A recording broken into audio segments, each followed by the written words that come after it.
He wouldn't stop talking, but every excuse made things worse. Judge Simpson asked one simple question about cocaine, and his rambling cost him his freedom. But then on October 6th, he's negative, but then he just comes back positive for cocaine. But she said she's going to get it on her. Where did the cocaine come from? To be honest. Okay, let's start there. Yeah, being honest, like I said, I've been doing, Your Honor, I'm being honest. I want to be honest.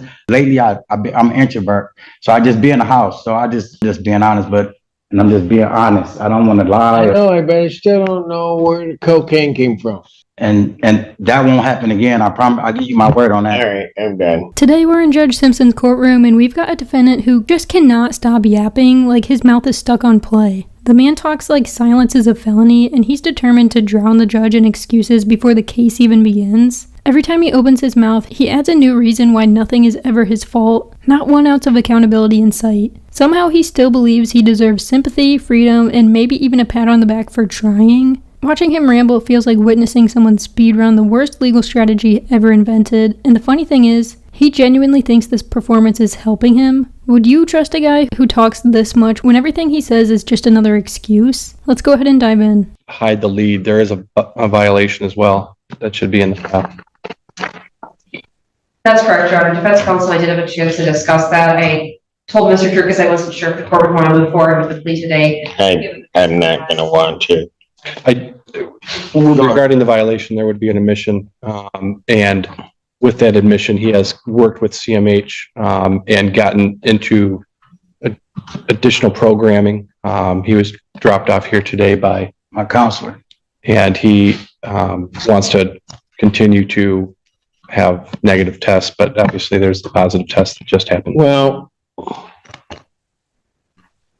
the problem that I have is that the last testing that he has, he's been unable, then he missed a sample on October 6th. I'll accept his admission, but then on October 6th, he's negative, but then he just comes back positive for cocaine.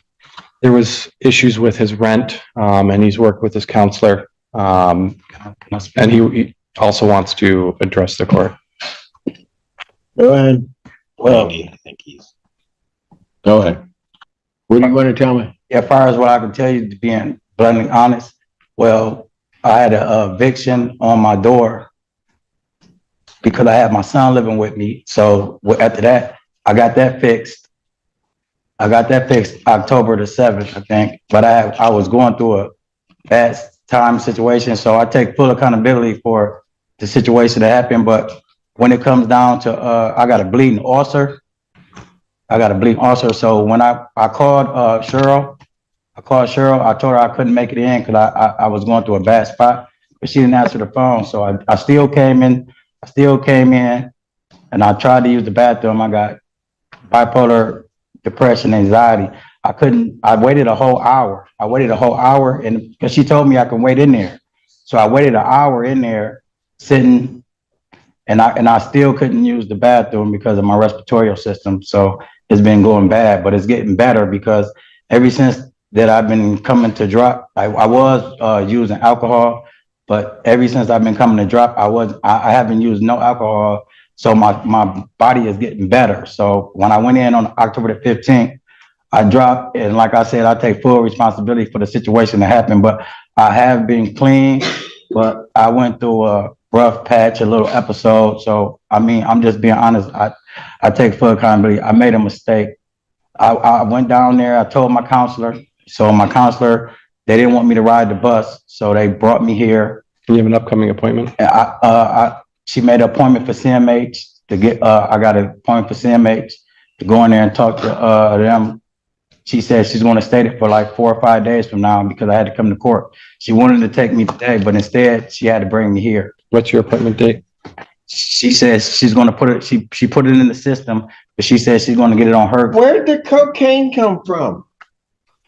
Well, to be honest. Okay, let's start there. Yeah, being honest, like I said, I've been doing, Your Honor, I'm being honest. I want to be honest. I've been doing fine. I picked up a little weight, like Miss Marilyn, my landlord, she said, you've been doing fine. But I just got into a bad spot in my life, and I'm just being honest. I just want to be honest. I don't want to lie to nobody, and I made a mistake. I just made a mistake. But after that, I've been going down there talking to my counselor every day, and everything's going swell because they're keeping tabs on me. They do wellness checks at my house because of my bipolar. But what happened was I had got around, but I'm taking accountability, but I just got around the wrong people when I went out and was hanging out. The one time I did hang out, and lately I'm an introvert, so I just be in the house. So I just got beside myself. I'm just being honest, but I genuinely don't think this man knows what accountability even means. It feels like he Googled what to say in court to avoid jail 10 minutes before the hearing and memorized whatever popped up. The script must have told him to mention honesty and accountability because he keeps repeating those words like they're magic spells. But taking accountability does not mean giving the judge a full buffet of excuses for every choice you made. This man is blaming eviction, a bloody ulcer, the wrong crowd, and now being an introvert? Sir, that's not a legal defense, that's a personality trait. He's tossing out excuses like he's hoping one of them sticks, but all it's doing is showing the judge he doesn't get it. If he truly wanted to show accountability, he'd just say, "Yeah, I messed up and I know it," and stop talking. But nope, he doubles down and adds more storylines like he's auditioning for a Netflix documentary. And the funniest part is how many times he insists he's trying to be honest. The more he says it, the more dishonest he sounds. At this point, the judge isn't the only one tired of it. I think the entire courtroom feels the same way. my counselor's been with me every day now, and I've been staying in the house, and she's taking me to community health, and everything's going well. Miss Marilyn, my landlord, she's been coming up checking on me, and everything's been going well. They take me to the grocery store. Your Honor, if I can just add in here, he had four negative tests. There were the two that you indicated, the refusals. He somewhat explained that he had a missed sample. He was negative, and then we had the relapse. So there's, other than the unable or refusing, he is testing negative. There was the most recent test that was positive. What I'd be asking the court today would be if he can get another negative in between now and the next court date. Obviously, that's a very good indication that he is telling the truth and he had a bad night with the positive test. But I went and told my counselor, and because I quit drinking alcohol, and like I said, I've been gaining weight. I've been doing everything good, and I went and told Miss Jenna and Miss Marilyn, and after that, they've been coming to check on me every single day. And I go downstairs, I play ping pong, dominoes, and they read books with me. And I've been doing everything right. And my mom, I called my mom. My mom said, dress nice and be honest to you, because you're a good judge. So I just came here and I'm just being honest. I don't want to lie. No, but I still don't know where the cocaine came from. Are you hanging out around with people? I really don't never leave out the house.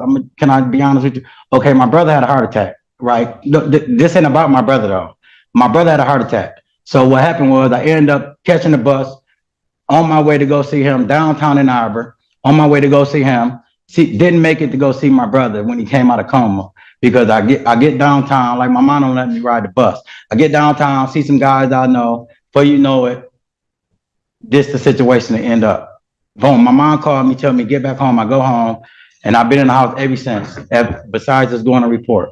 Because I really don't never come out the house, because after what happened to my brother when they killed my brother. So I really just don't like to be out the house.